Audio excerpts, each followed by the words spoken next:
사도행전은 예수님께서 승천하신 다음에 이 땅에 남은 사도들이 예수님께서 명령하신 그 내용을 지키며 전도에 온 힘을 다했던 기록입니다. 그래서 재림을 앞둔 지금 신약의 시대를 살고 있는 여러분과 저와 같은 사명자들에게, 소명자들에게 반드시 참고가 되고 기감이 되어야 할 그러한 기록입니다. 오늘은 3장과 4장의 그 줄거리를 알아보겠습니다. 3장은 성전 미문의 안진뱅이 치유 사건, 그리고 이를 보고 놀라는 그 많은 백성들에게 이것은 우리가 한 것이 아니고 예수님의 권능이 임했기 때문이야, 이렇게 일가를 하죠. 그리고 4장에서는요, 정치적, 종교적 권력자들에게 공격을 당하는 참진리, 참사도들, 이러한 내용입니다. 3장의 1절에서 8절 보면은 9시, 오후 3시 기도 시간에 베드로와 요한이 성전으로 가고 있는데, 그때 자기 어머니 태에서부터 걷지 못하는 어떤 사람을 메고 와서 미문에 앉히는 것을 보고 안진뱅이를 눈여겨보면서 말하되, 우리를 보라고 하니까 이 안진뱅이는 뭐 동양 좀 줄려나 보다, 이렇게 이제 습관적으로 생각을 하잖아요. 그런데 베드로가 이렇게 말하죠. 은과 금은 내게 없어. 그러나 내게 있는 것 성령 하나님의 능력을 너게 주노니 나사렛 예수 그리스도의 이름으로 일어나 걸으라, 이렇게 얘기한 겁니다. 그리고 그의 오른손을 잡아 일으킴에 곧 그의 발과 발목뼈가 힘을 얻고 그가 껑충 뛰어 서서 걸으며 그들과 함께 성전으로 들어가면서 걷기도 하고 뛰기도 하며 하나님을 찬양하니라, 이렇게 되어 있죠. 여기 이 당시 시간이 보면요, 제3시는 오전 9시고 제6시는 12시 정오, 그리고 제9시는 오후 3시 정도. 그 당시 이제 유대인들은 이렇게 하루에 3번 정도 정해놓고 기도를 했다고 합니다. 자, 이렇게 기적을 보여주자 군중들이 몰려들게 됩니다. 그것이 9절에서 11절에 기록이 되어 있는데, 성전 미문에 앉아 구제물을 바라던 안진뱅이가 줄기어 뛰면서 베드로와 요한의 어깨를 잡고 막 춤을 추고, 이러니까 온 백성들이 크게 놀라며 솔로몬의 주랑 그 행각이라 하는 곳에 있던 그들에게로 우르르 몰려오게 됩니다. 그 소문을 듣고요. 원래 기적의 다음에는 그 몰려드는 군중들이 있게 마련이죠. 그 다음에 12절에서 16절에 보면은 이제 이 군중들이 놀라니까 베드로가 이렇게 얘기합니다. 어찌하여 이 일에 놀라느냐? 어찌하여 마치 우리의 권능이나 거룩함으로 이 사람을 걷게 만든 것처럼 우리를 이토록 진지하게 쳐다보느냐? 이 대단히 중요한 말이죠. 우리는 조금 능력을 받으면 내가 고치고 내가 뭘 하는 것 같이 이렇게 생각을 하지 않습니까? 그리고 이 베드로가 아브라함의 하나님, 이삭의 하나님, 야곱의 하나님을 쭉 설명을 해 주시면서 우리 예수님을 너희가 넘겨주었고, 빌라도가 그분을 놓아주려고 결심하였을 때 그 앞에서 그분을 부인했잖아. 너희들이, 너희가 거룩하신 분 곧 의로우신 분을 부인하고 살인자를 너희에게 달라고 구하여. 그때 한 명을 놓아주도록 돼 있는데 빌라도가 예수님을 놓아줄까 하니까 아니 살인자를 놓아주세요, 이렇게 바꿔버렸잖아요. 그래서 생명의 통치자를 너가 죽였지 않니? 그러나 그분을 하나님께서 죽은 자들로부터 일으키셨으며 우리는 그 일의 증인이니라. 그분의 이름을 믿는 믿음을 통하여 그분의 이름이 너희가 보고 아는 이 사람을 강건하게 하였으니 참으로 그분으로 말미암은 믿음이 너희 모든 사람 앞에서 그를 이같이 완전히 낫게 하였느니라. 그러니까 기적의 주인공은 사도인 내가 아니고 오직 예수님의 권능이다. 오직 예수 그리스도를 믿는 믿음으로 새 생명을 받는다. 이것을 강조한 겁니다. 그러니까 사람들이 두려워하죠. 겁을 먹죠. 그러니까 이제 이렇게 얘기합니다. 너희들은 무지의 범죄자야. 회개하면 죄가 말소될 것이야. 너희들의 치리자들과 마찬가지로 너희도 알지 못하여 그러한 줄 내가 알아. 그러나 하나님께서 모든 대언자들의 입을 통하여 미리 보여주신 그 일들, 곧 그리스도께서 고난당하실 일들을 이같이 성취했어. 회개하고 회심해.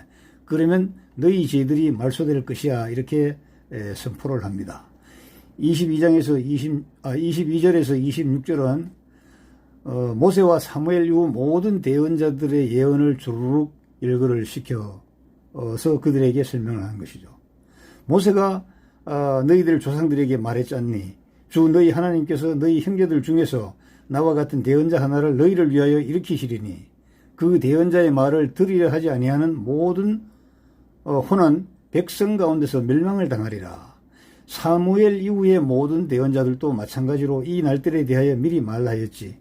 너희는 대언자들의 자손이요 또 하나님께서 우리 조상들과 맺으신 언약의 자손인데 그분께서 아브라함에게 이르시되 내 씨 안에서 땅의 모든 족속들이 복을 받으리라 하셨으므로 하나님께서 자신의 아들 예수님을 일으키시고 너희에게 복을 주시기 위해 그분을 먼저 너희에게 보내사 너희 각 사람이 자기의 불법들에서 돌아서게 하셨다. 이렇게 설명을 하는 겁니다. 사장은 보면은요, 이 사두개인들과 제사장들이 두려워가지고 이 제자들을요, 가두어 버립니다. 그 다음날까지 가두어 버리는데, 그럼에도 그날 5,000명의 그 믿음에 그 5,000혼이 믿더라 이거죠. 5,000명이 믿음의 그 대열에 가담을 하더라 이겁니다. 그러니까 5절에서 7절에는 제자들에게 막 따지고 추궁하죠. 치리자들, 장로들, 서기관들, 대제사장 안나스와 가야바와 요한, 알렉산더와 그 다음에 그들의 대제사장의 친족들이 다 예루살렘에 모여가지고 너희가 제자들이죠. 무슨 권능이나 어떤 이름으로 이 일을 행하였느냐 이렇게 추궁을 합니다. 그러니까 8절에서 12절까지는 구원을 주신 분은 예수님이라고 선포하는 거죠. 베드로가 성령님으로 충만하여 만일 그 허약한 사람 안진뱅이를 말하죠. 그에게 행한 선한 행위에 대해 그가 어떻게 온전하게 되었느냐. 너희가 십자가에 못 박았고 하나님께서 죽은 자들로부터 살리신 나사렛 예수 그리스도의 이름으로 말미암아 이 사람이 온전하게 여기 너희들 앞에 서 있어. 이분은 너희 건축자들이 업신여긴 돌로서 지금 모퉁이의 머릿돌이 되셨어. 다른 사람 안에는 구원이 없어. 하늘 아래에서 우리를 구원할 다른 이름을 사람들 가운데 주지 아니하셨어. 이렇게 아주 담대하게 선포를 합니다.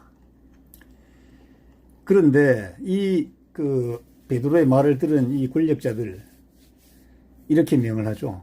가르치지도 말하지도 마라. 입 다물어 이 자식들아. 이렇게 얘기하는 겁니다. 베드로와 요한의 담대함을 보고 그들이 학문이 없는 무식죄인 줄 알았는데 저들이 어떻게 저런 말을 할 수가 있지? 그리고 저들이 전에 예수님과 함께 있었던 것을 맞아. 그의 걔들 맞아. 그리고 병 고침 받은 사람이 또 가지도 않고 그들과 함께 서 있는 걸 보니까 반박할 여지가 없어. 왜? 쭉 추리를 해보니까 뭐 분명한 사실이거든. 그래서 저들이 제자들에게 공회 밖으로 나가 있으라 명령하고 자기들끼리 수작을 하는 겁니다. 이렇게 말하죠. 우리도 저것을 부인할 수가 없어. 다만 그 일이 백성 가운데 더 널리 퍼지지 못하도록 우리가 그들을 엄히 위협하여 그들이 이제부터는 이 이름으로 아무에게도 말하지 못하게 하자. 입에 재갈을 물리자. 이게 과연 될까요? 그래서 그들을 불러 그들에게 예수님의 이름으로 결코 말하지 말라. 가르치지도 말라. 이렇게 아주 엄명을 하는 겁니다. 그런데 사도들이 여기에 굴복할까요? 굴복하지 않죠. 아주 기계롭게 얘기합니다. 너희 말이 하나님의 눈앞에서 옳은지 너희가 판단해. 우리가 보고 들은 것들을 말할 수밖에 없어. 그 일로 인해 하나님께 영광을 돌림으로 그들이 백성으로 인해 그들을 처벌할 방도를 찾지 못한 채 그들을 더 위협하고 가게 하니 이는 이 병 고침의 기적이 나타난 사람이 40살이 넘었기 때문이다. 이 40이라는 것을 제가 지난주에 별도로 한번 강의를 드렸는데 뭐 미디안 강야에서 40년 모세 이 40이라는 그 얘기가 많이 나옵니다. 바울이 이렇게 얘기하죠. 군병에 끌려가서 40에 하나 모자라는 매를 5번 맞았다. 왜냐하면 채찍으로 40대를 맞아서 안 죽으면 더 이상 그 체벌을 못하게 돼 있어요. 그러니까 39대 때리고 풀어줬다가 또 불러서 때리고 또 불러서 때리고 그러니까 200대에서 4대가 모자라는 것을 맞았다 이거죠. 이 40이라는 게 그런 겁니다. 그래서 40이 넘었기 때문이더라 이렇게 얘기합니다. 그 다음에 이제 23절에서 30절까지는요. 풀려난 제자들의 말을 전해 듣고 모든 제자들이 합심 기도를 하게 됩니다.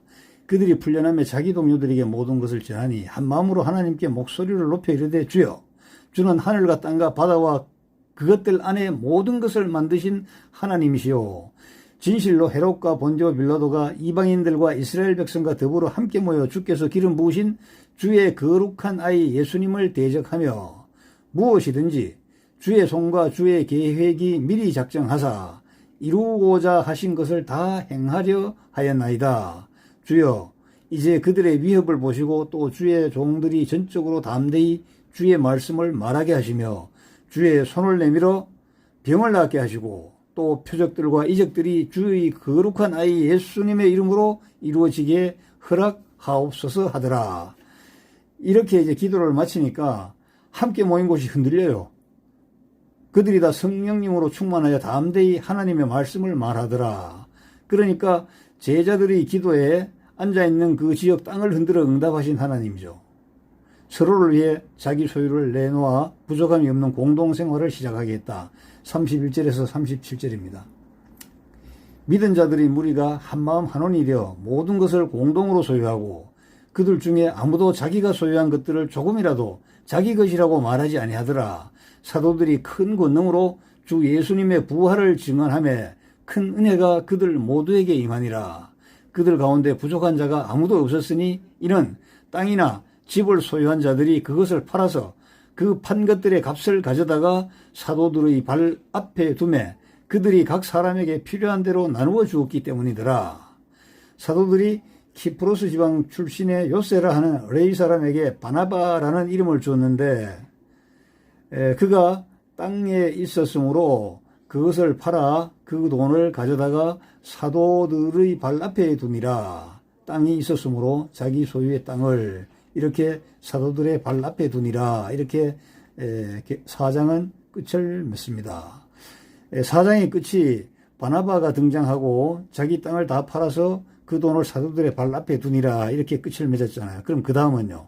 누군가가 자기 소유를 팔아서 돈을 다 갖다 주지 않고 뭔가를 살짝 빼돌렸을 것이라 하는 추론이 가능하죠. 예. 아니나 다를까. 5장에 아나니아와 그 안에 삽비라의 죽음이 나오고 또 계속 기적들과 표적들이 나오는 겁니다. 5장은 다음 해에 제가 다시 한번 강의를 하겠습니다. 감사합니다.